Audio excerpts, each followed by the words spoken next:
bus station smelled of rain, diesel, and old coffee, and grief hung in the air heavier than the clouds pressing down on the city. People hurried past with bags and tired faces, but one woman stood still near the far bench, her navy uniform creased and darkened by tears. She could no longer stop. She had survived oceans, storms, and years of service, yet here, surrounded by strangers and the echo of departing engines, she was breaking apart in silence. It was in that fragile moment, when her shoulders shook and her breath came uneven, that the small presence stepped into the gravity of her sorrow and changed everything that followed. If you believe that kindness still exists in a world that often feels cold and rushed, take a moment right now to like this video, comment your thoughts, share it with someone who needs hope, and subscribe to the channel for more stories about second chances and unexpected miracles. The woman had returned from deployment only days earlier,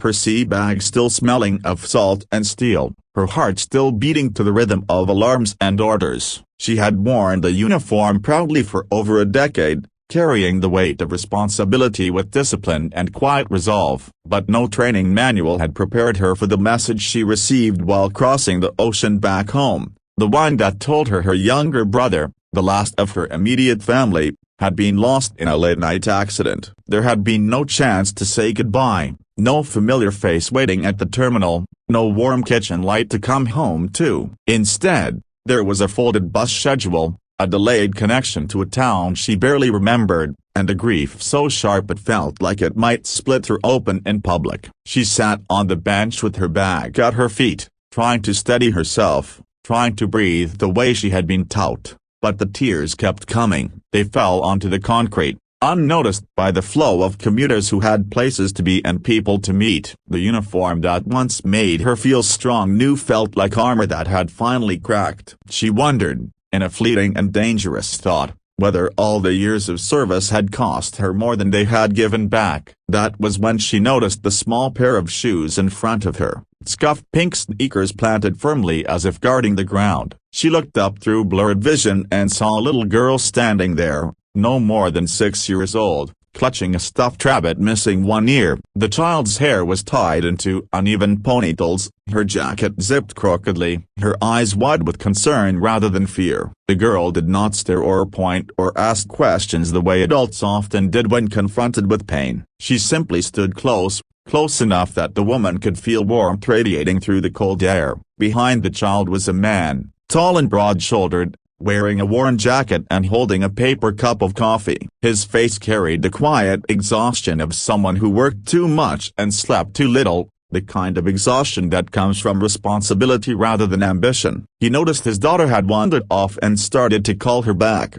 but stopped when he saw where she had gone. Something in the woman's posture, the way grief bent her inward, told him this was not a moment to interrupt. The little girl reached out, hesitated, then gently placed her small hand over the woman's clenched fist. There were no rehearsed words, no explanation, just a simple act that cut through the noise of the station. The woman felt it immediately, the startling softness of a child's touch grounding her in the present. She tried to pull herself together, embarrassed to be seen like this, but the child's sincerity made that impossible. For the first time since she had stepped off the ship, she felt seen not as a soldier, but as a human being in pain. The man approached slowly, apologizing with his eyes, ready to guide his daughter away, but the woman shook her head. She did not want the moment to end. The child looked up at her father, then back at the woman, and with the kind of confidence only children possess, she gestured toward him as if offering something precious. The meaning was clear without words. In her small understanding of the world,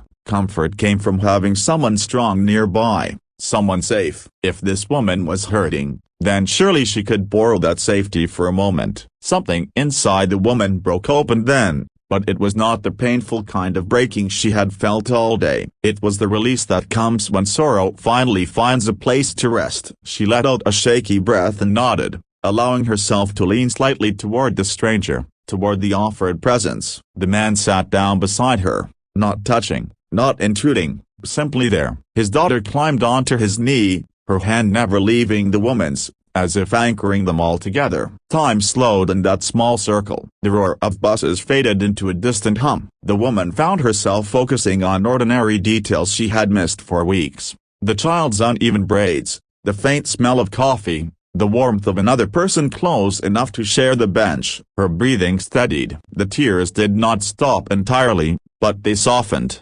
losing their sharp edge. The man did not ask questions. He did not thank her for her service or offer cliche copyright us about strength. He simply existed beside her, his presence solid and uncomplicated. In his own life, he carried losses too. His wife had passed away 3 years earlier, leaving him to navigate single parenthood with a mixture of determination and quiet loneliness. He had learned that grief did not always need fixing. Sometimes it just needed company. As the minutes passed, the woman felt something shift. The crushing sense of being utterly alone eased just enough for her to sit upright again. She wiped her face with the back of her sleeve, feeling oddly unashamed. She realized that in all her years of training, no one had taught her how to receive kindness. She had been taught to lead, to endure, to sacrifice. But here, on a bus station bench, a child had given her permission to rest. Eventually, an announcement crackled over the loudspeaker, calling the woman's bus. The sound jolted her back into reality. She stood, lifting her bag, suddenly reluctant to leave this pocket of unexpected grace. The little girl slid off her father's knee and stepped forward, wrapping her arms around the woman's leg in a brief, fierce hug. The woman bent down, resting her forehead lightly against the child's hair, committing the moment to memory. She walked toward the bus with a lighter step than before, glancing back once to see the man and his daughter waving. She did not know their names. She did not know if she would ever see them again, but she carried them with her as she took her seat, the engine rumbling beneath her. The road ahead uncertain but no longer unbearable. The journey home was long, winding through towns that blurred past the window. But the woman did not feel the same hollow ache. She thought about how easily the world could change with one small act, how strength could look like a child offering her father as comfort, how healing could begin in the most ordinary places. She arrived at her brother's empty house just before dusk,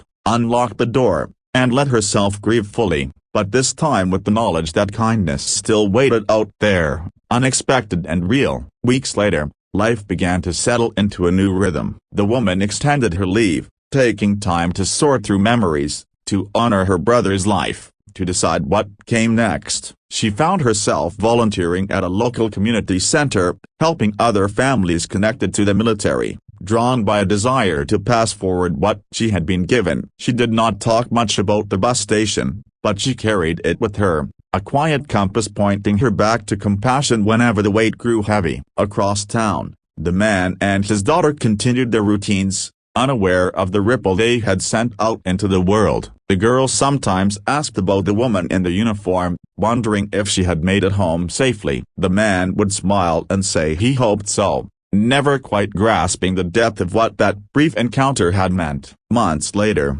a letter arrived at the man's address, forwarded from the bus station lost and found, where the woman had asked if she could leave something behind. Inside was a simple note and a photograph of a "Come see at sunrise." The words thanked them for a moment of kindness that had changed the course of a difficult day, perhaps even a life. There was no return address, just a quiet acknowledgement that what they had offered had mattered. As the man read the letter, his daughter leaned against him, tracing the edge of the photograph with her finger. He realized then that in teaching her to be kind without hesitation, she had taught him something too, that even in the aftermath of loss, there was room to show up for strangers, to be a safe place if only for a minute. If this story has reached into your heart, if it has reminded you of a moment when kindness found you or when you offered it to someone else, please take a second now to like this video, share it with others, and subscribe to the channel. Your support helps keep stories like this alive. And before this story ends,